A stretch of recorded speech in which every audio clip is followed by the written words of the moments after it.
Moin Moin und willkommen bei Money Value Facts. Heute mit einer neuen Folge Dividenden aus aller Welt. Diesmal schauen wir uns Polen an.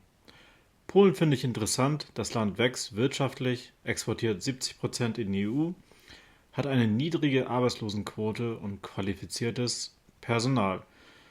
Zudem ein Tor nach Osteuropa und ein Profiteur auch von EU-Fördermitteln. Sicherlich auch ein Gewinner, wenn der Ukraine-Krieg beendet wird. Bitte einmal pausieren und lesen und weiter geht's. Polen übrigens war auch ein Userwunsch und ist insgesamt Teil 6 der Reihe. Ich verlinke hier die Playlist. Vorab, ich kannte keines der Unternehmen, die ich gleich vorstellen werde. Mich würde interessieren, ob ihr polnische Unternehmen bzw. Aktien kennt. Schreibt es mal gern in die Kommentare, ich bin gespannt.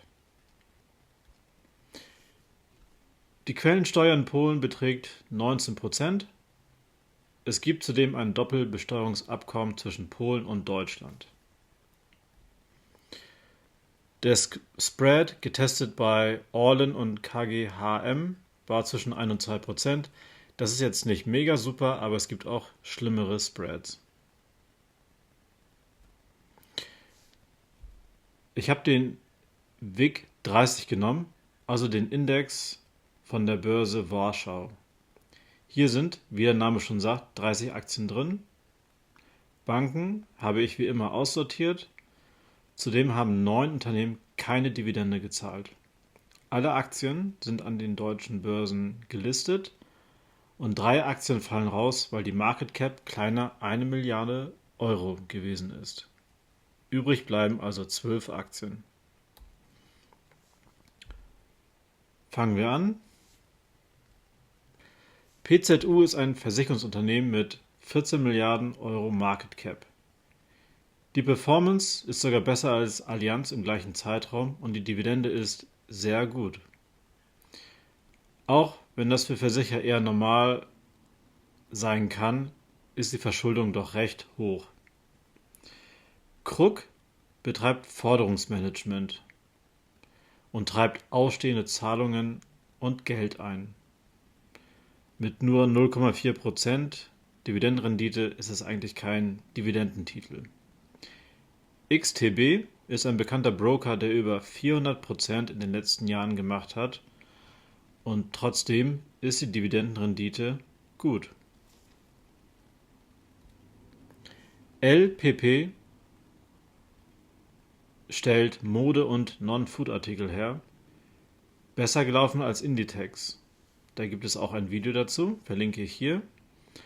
Und mit ordentlicher Dividendenrendite. Top ist hier auch die Nettogewinnmarge. CD Projekt, ein Gaming-Hersteller, zum Beispiel von Witcher oder Cyberpunk, ist ein zyklischer Titel, der abhängig natürlich von Blockbustern ist. Nettogewinnmarge ist sehr stark, das könnte aber auch nur eine Momentaufnahme sein. Pepco ist ein Non-Food-Discounter. Performance der letzten Jahre war mit minus 28% schlecht, genauso wie die Nettomarge. Operativ ist das Unternehmen gut, siehe Cashflow, und die Dividendenrendite ist recht verlockend. Wenn auch sicherlich durch den Kursverfall getrieben.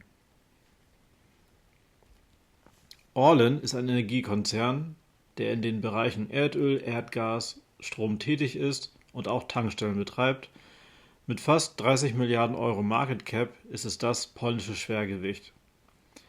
Es ist im Prinzip systemrelevant und auch Gegenstand von Politik. Die Verschuldung ist recht hoch.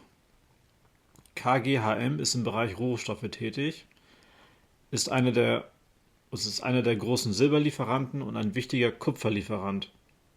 Hier haben wir eine gute Dividende und einen starken Cashflow. Die Schulden sind noch okay. Grupa Kety stellt Aluminiumprodukte her. Hier ist die Dividende nicht relevant, aber die Margen sind zumindest zweistellig. Und, auch wichtig, das Unternehmen ist praktisch schuldenfrei. Budimex ist ein Bauunternehmen für Brücken, Straßen, Eisenbahn, auch Hoch- und Industriebau und man ist auch im Energiesektor tätig. Die Performance über 5 Jahre ist gut, die Marge eher ja, normal für ein Bauunternehmen. Die Verschuldung ist akzeptabel. Asseco Poland ist ein führender Softwarehersteller für den Finanzbereich und ist auch ein ERP-Systemhersteller und bietet auch die Dienstleistungen in der IT-Beratung. Die Performance ist super, die Margen sind klasse, aber auch hier die Verschuldung ist etwas hoch. Orange Polska ist ein universeller Telekom-Anbieter, Internet, Festnetz, Mobilfunk, und ist quasi verbunden mit der europäischen Orange-Gruppe. Die Dividende ist recht üppig, aber die Bilanz leidet im Prinzip unter der Verschuldung, 94%. So, wie geht's weiter? Insgesamt plane ich, mir 1 bis 2 Unternehmen genauer unter die Lupe zu nehmen und zu analysieren.